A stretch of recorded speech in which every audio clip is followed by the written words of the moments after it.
यार एक टाइम था जब सैटरडे शाम का सिर्फ एक ही मतलब होता था, सीआईडी। वो थ्रिल, वो सस्पेंस और वो आइकॉनिक बैकग्राउंड म्यूजिक। जैसे ही एसीपी प्रद्युमन अपनी आंखों को थोड़ा सा तीखा करते थे और कहते थे, दया दरवाजा तोड़ दो। हर केस एक नया चैलेंज, हर क्लू एक नई ट्विस्ट। और फिर अभिजीत की वो शार्प सोच, दया की जबरदस्त पावर, फ्रेडी के फनी मोमेंट्स और फोरेंसिक लैब की वो मैजिक, सब मिल के बना देते थे हर एक एपिसोड को अनफॉरगेटेबल। सीआईडी सिर्फ एक शो नहीं था, वो एक इमोशन था जिसको हम सब ने सालों तक जिया। लेकिन आखिर ये टीम हर एक इम्पॉसिबल केस को कैसे सॉल्व करती थी। आज चलते हैं वापस उस सफर पे जहां मिस्ट्री का हर राज खुलता था एक धमाकेदार अंदाज में। एक शाम एक मशहूर लॉयर माथुर अपने रूम में फाइल्स पढ़ रहे थे जब उनका फोन बजा और उन्होंने वो फोन सुना और वो शॉक में आ गए। थोड़ी देर बाद उन्होंने अपने ब्लड प्रेशर की दवाई दूध के साथ ली, लेकिन अचानक से उनके जिस्म में एक बेचैनी शुरू हुई और वो कुर्सी पर गिर गए और उनकी मौत हो गई। रूम अंदर से लॉक्ड था, पर दूध का गिलास उनके कमरे में कैसे आया, ये एसीपी प्रद्युमन को कंफ्यूज करता है। फोरेंसिक रिपोर्ट बताती है कि उनकी मौत सियानाइड से हुई, लेकिन पॉइजन गिलास में नहीं था, लॉयर माथुर के हाथ पर था। इन्वेस्टिगेशन में शक लॉयर की बहन और उनकी भतीजी राधा पर गया, पर दोनों के खिलाफ सबूत क्लियर नहीं थे। तभी एक सीआईडी ऑफिसर स्टडी रूम में सियानाइड से मर जाता है और मरने से पहले 13 कहकर संकेत देता है। एसीपी को क्लू मिलता है और पता चलता है कि पॉइजन एक किताब के पेज 13 पर लगाया गया था, जो सिटीजन लाइब्रेरी की थी। ट्रेस करते हुए एसीपी को पता चलता है कि इस किताब का कनेक्शन एक पुराने केस के साथ है, जहां लॉयर माथुर ने जतप सिंह को कोर्ट में हरा दिया था और एक आदमी को 13 साल सजा हुई थी। उस आदमी का भाई आरोन सक्सेना, जो एक लैब असिस्टेंट था, अपने भाई की मौत का बदला लेना चाहता था। सियानाइड चुराकर उसने किताब में लगाया, जिससे माथुर मर गया। सीआईडी ने चेस करके आरोन को पकड़ लिया और ये केस सॉल्व हो गया। तभी एक शेयर ब्रोकर की जिंदगी उलट पुलट होने लगती है जब उसको बेनाम लगातार धमकी भरी कॉल्स आने लगती हैं और चिट्ठियां भी मिलती हैं। 15 लाख रुपए देने की डिमांड की जाती है, वरना उसके परिवार को नुकसान पहुंचाने की धमकी मिलती है। फाइनेंशियल लॉसेस के बावजूद वो अपनी रूटीन को नहीं छोड़ता, लेकिन इन्वेस्टिगेशन में एक पुराने बचपन के दोस्त पर भी शक जाता है, जो इसकी वजह से बर्बाद हो चुका था। धमकियां बढ़ती हैं और स्टॉकर कंपनी को आग लगाने की धमकी भी देता है। पुलिस प्रोटेक्शन और रिकॉर्डिंग डिवाइस के साथ विक्टिम को पैसा देने भेजती है। ट्विस्ट में पता चलता है कि मास्टरमाइंड एक लड़की रोहिणी है, जो विक्टिम के बेटे से शादी का वादा तोड़ने का बदला लेना चाहती होती है। और सबसे बड़ा झटका तब लगता है जब विक्टिम की बीवी भी इस साजिश में शामिल होती है।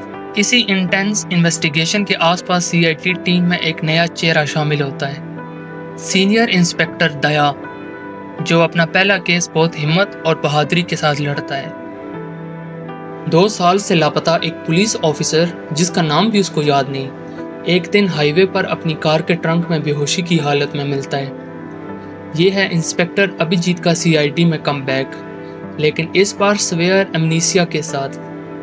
अपने पास्ट भूल चुके अभिजीत को एसीपी प्रद्युमन और इंस्पेक्टर दया वापस काम पर लाने का फैसला करते हैं, ताकि अभिजीत की यादें लौट सकें। इस दौरान एक और खतरनाक केस शुरू होता है। 30 किलो डायनामाइट चोरी हो जाता है, जो कि एक बड़ा ब्लास्ट करने की साजिश का हिस्सा है। इन्वेस्टिगेशन में एक सस्पेक्ट ऋषि पकड़ा जाता है, लेकिन वो बॉम्ब की लोकेशन बताने से इनकार कर देते हैं। फेक न्यूज़ बुलेटिन्स और बदले हुए घड़ी के टाइम से ऋषि को घबरा दिया जाता है। ऋषि को टाइम का पता ही नहीं चलता। घबराहट में वो सच बोल देता है। वो बोलता है कि bomb Excel Chemical and Industries के वाटर टैंक में लगाया गया है। टीम दाऊद कार फैक्ट्री पहुंचती है, जहां अभिजीत अपना पहला केस ही जिंदगी मौत के फैसला लेते हुए सही वायर काट कर बॉम्ब डिफ्यूज कर देता है। एमनीसिया के बावजूद उसकी हिम्मत, इंटेलिजेंस और तेजी देखकर एसीपी हैरान रह जाता है। सीआईडी को अपना एक और लेजेंड ऑफिसर मिल जाता है। एक टैक्सी ड्राइवर सीआईडी को रिपोर्ट देता है कि उसने एक लाल साड़ी पहनी हुई औरत को जीवन नगर ड्रॉप किया था। औरत ने कहा था कि उसे अस्थमा है, फिर वो एक बिल्डिंग के चौथे फ्लोर पर पार्सल देने गई थी, लेकिन वापस कभी भी नहीं आई। उसका पैकेट टैक्सी में रह गया था जो कि वो सीआईडी को देने आया। सीआईडी टीम, जिसमें इंस्पेक्टर अभिजीत भी शामिल है, बिल्डिंग के लोगों से पूछताछ करते हैं, लेकिन कोई कुछ नहीं जानता। सीआईडी और आगे बढ़ती है तो मालूम होता है कि उसका नाम मीना है, जो अपने बॉस वासुदेव के कहने पर डिलीवरी देने गई थी। वासुदेव के मुताबिक मीना ने डिलीवरी कंप्लीट होने के बाद फ़ोन भी किया और अगले दिन बुखार होने की वजह से काम पर ना आने का भी बताया। जब सीआईडी मीना के घर पहुंचती है तो वहां एक और औरत मिलती है जो खुद को मीना बताती है। टैक्सी ड्राइवर और सीआईडी दोनों शक करते हैं। इसी बीच बिल्डिंग में एक चौकीदार कत्ल हुआ मिलता है। उसके हाथ में एक चिट्ठी होती है जिसमें वसुदेव का नाम और नंबर लिखा होता है। इन्वेस्टिगेशन आगे बढ़ती है तो पता चलता है कि वसुदेव का ऑफिस सदान टाइम्स सिर्फ एक नकली फ्रंट था। फिर एक और औरत नैना का केस भी सामने आता है जो इसी बिल्डिंग से गायब हुई थी। बिल्डिंग में रहने वाले एक बुजुर्ग कपल का राज खुलता है। वो मान लेते हैं कि उन्होंने नैना को वसुदेव के कहने पर स्लीपिंग पिल्स दी थी और बेहोश किया था, क्योंकि वसुदेव उन्हें पैसे देता था क्योंकि इनका अपना बेटा जेल में था। नैना को एक लाल कार में ले जाया गया था। जल्द ही सीआईडी को एक लाश मिलती है जो कि बलदेव की होती है। वसुदेव ने इसे राम प्रकाश की कार में बॉम्ब लगाने भेजा था, लेकिन जब उसे डर हुआ कि बलदेव सच उगल देगा, उसने उसका कत्ल करवा दिया। अब वसुदेव अभी भी शहर में है और सीआईडी उसे पकड़ने के लिए बिल्कुल तैयार है। ये शायद पहली बार है कि ये केस सीआईडी के हाथ से निकल जाता है। असल मुजरिम फरार हो चुका होता है, जिसकी तलाश सीआईडी को अभी भी है। इतनी देर में एक यंग लड़की का hit and run accident case सामने आता है जो क्रिटिकल कंडीशन में हॉस्पिटल में है। इन्वेस्टिगेशन में पता चलता है कि कार एक काली एम्बेसडर थी। ड्राइवर जीवन, जिसको पैसे की सख्त ज़रूरत थी, सोचता है कि बच गया है, लेकिन एक विटनेस उसको कॉल करके 5 लाख का डिमांड करता है। विटनेस एक टैक्सी ड्राइवर अर्जुन होता है जो जीवन से मिलकर सोचता है कि ब्लैकमेल का पैसा हम दोनों बांट लेंगे। इतने में पता चलता है कि अर्जुन एक पुरानी बिल्डिंग में डेड मिलता है। उसका गला घुटा हुआ होता है। जीवन वहां आता है पैसे देने, लेकिन लाश देख के भाग जाता है। इन्वेस्टिगेशन में सीआईडी को पता चलता है कि एक्सीडेंट के दिन जीवन नशे की हालत में अपनी कार चला रहा था। पार्टी से घर आते वक्त उसने एक लड़की को हिट किया और भाग गया। विटनेस ने पीछा करके एड्रेस निकाल लिया और फिर ब्लैकमेल प्लान बनाया। आखिर में सीआईडी सच सामने लाती है। हिट एंड रन का असली गुनहगार जीवन था और अर्जुन का मर्डर किसी तीसरे ने किया था अपना हिस्सा खाने के लिए। तीनों अपने अपने जुर्म के लिए पकड़े जाते हैं। एक लड़की नूपुर का एक्सीडेंट होता है और वो हॉस्पिटल में है। उसका कहना है कि उसने एक कत्ल देखा और उसकी जान खतरे में है, लेकिन वो पार्शियल एमनीसिया का शिकार होती है। अपना नाम तक याद नहीं।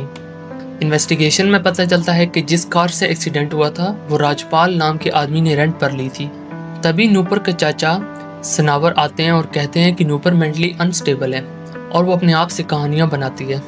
सीआईडी को उस पर शक होता है, जो कि और गहरा हो जाता है जब हॉस्पिटल में ही नूपुर को मारने की कोशिश की जाती है। इसी बीच एक दूसरा केस शुरू होता है जब एक औरत जो अपना नाम आशा बताती है, घबरा कर कहती है कि उसने एक स्विमिंग पूल वाले घर में कत्ल देखा। सीआईडी जाती है लेकिन वहाँ कोई सबूत नहीं मिलता। डॉक्टर्स को लगता है कि आशा या तो हेड इंजरी से यादाश्त खो बैठी है या स्प्लिट पर्सनैलिटी का शिकार हो चुकी है। लेकिन जब कोई इंसान डॉक्टर कतरा बनकर उसे जहर देने की कोशिश करता है, सीआईडी समझ जाती है कि कुछ बड़ा छुपाया जा रहा है। पता चलता है कि आशा का मर्डर सीन एक पुरानी फिल्म आखिरी मौत का है जो रिसेंटली थिएटर में लगी है। सीआईडी आशा को फिल्म दिखाती है और उसकी मेमोरी वापस आ जाती है। असल में वो एक अंडरकवर एजेंट है जो राजपाल के लिए काम कर रही थी। राजपाल एक शिपिंग कंपनी ओनर जनक पर इलीगल कामों का शक करता है। इन्वेस्टिगेशन में मालूम होता है जनक और मुकेश के बीच में 50 लाख रुपए की डील हो रही है।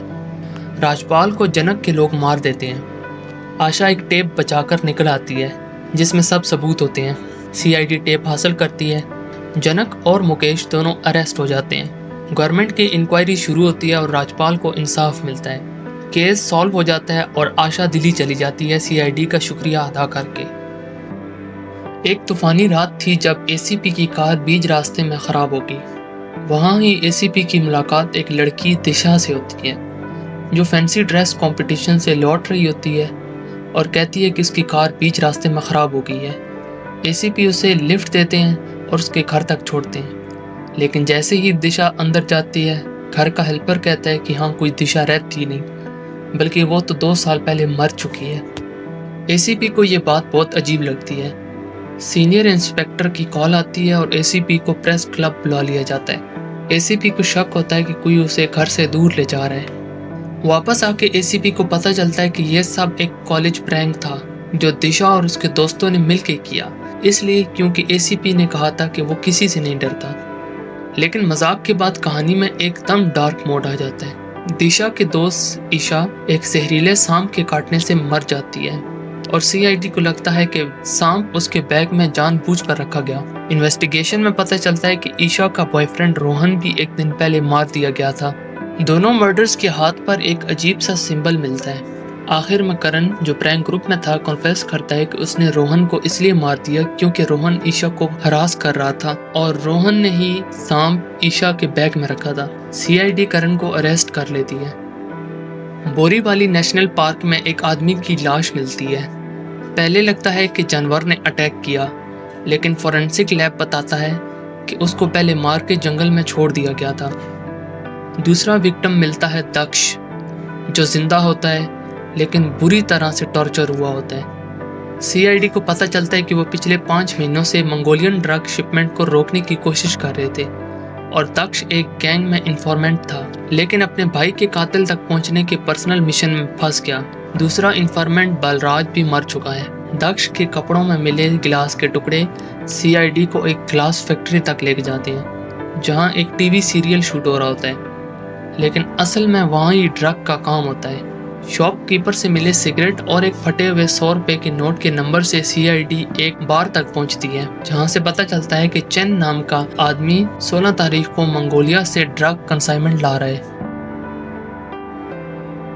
सीआईडी एयरपोर्ट पर वेट करती है, लेकिन चेन की जगह जीना नाम का एक आदमी मिलता है जो फ्लाइट में ही मर चुका होता है। उसके पेट में एक पैकेट फट गया था।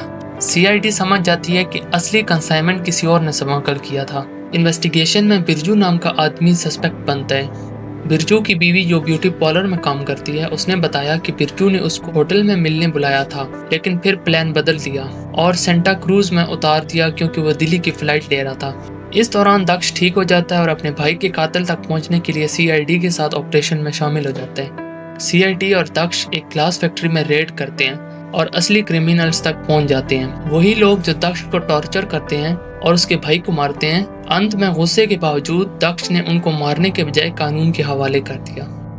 कुछ लोगों को सड़क पर एक पर्स मिलता है जिसमें एक गन और एक फोन होता है। लोग सीआईडी को बुलाते हैं और पता चलता है कि गन रिसेंटली फायर हुई है। पर्स में एक की मिलती है जिस पर लिखा होता है संधू ट्रांसपोर्ट। इन्वेस्टिगेशन में पता लगता है कि ये की एक ट्रक की है जिसकी एक फीमेल एम्प्लॉय छुट्टी पर है। पुलिस मुंबई पुणे हाईवे पर जाकर ट्रक ढूंढती है जो कि एक्सीडेंट के बाद छोड़ दिया गया होता है। ट्रक ड्राइवर की लाश मिलती है जिसका पहले मर्डर किया गया और फिर एक्सीडेंट साइट पर ड्रैग किया गया। खून का ट्रेल उन्हें दूसरी जगह ले जाता है जहां एक आदमी पकड़ा जाता है और वो कहता है कि उसने ट्रक सिर्फ एक औरत के कहने पे मूव किया, लेकिन वो उसका नाम नहीं जानता।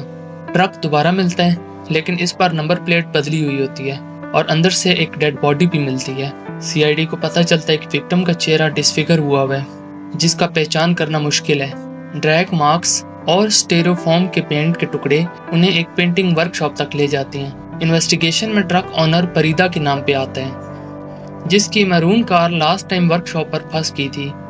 पता चलता है कि फरीदा को एक औरत ब्लैकमेल कर रही है और उसने उसको ब्रीफकेस ऑफ मनी लाने को भेजा था। विक्टिम अनिरुद्ध को .38 कैलिबर गन से मारा गया था, जबकि पर्स से मिलने वाली गन .22 कैलिबर की थी। पर्स वाली अदिति रोल अपना एक्सेप्ट करती है, लेकिन कहती है कि उसे भी किसी ने ब्लैकमेल किया था और उसने अनिरुद्ध की लाश फरीदा के ट्रक में रखकर उसे फ्रेम करने की कोशिश की। आखिर में असली मास्टरमाइंड पकड़ा जाता है जो पैसे के लिए पूरी स्कीम चला रहा था। सीआईडी टीम केस क्लोज करती है और एक बार फिर सच सामने ले आती है। तो दोस्तों, ये थी सीआईडी की कुछ आइकॉनिक एपिसोड्स की कहानियाँ, जहाँ हर केस ने हमें एक नया ट्विस्ट, एक नई मिस्ट्री और एक नया इमोशनल मोमेंट दिया। चाहे बात हो दया की पावरफुल एंट्री की, या एसीपी प्रद्युमन के शातिर दिमाग की, या फिर अभिजीत की confusing like brilliant undercover missions की। सीआईडी ने हमेशा हमें अपनी सीट से बांध कर रखा। अगर आपको ये सफ़र पसंद आया हो तो सीआईडी का पूरा मज़ा लेने के लिए सोनी टीवी पर ज़रूर देखें। और अगर आप चाहते हैं कि हम पार्ट 2 लेकर आएँ जहां बाकी धमाकेदार केसेस के राज खुलें तो नीचे कमेंट्स में लिखें। तब तक के लिए कुछ तो गड़बड़ है दया।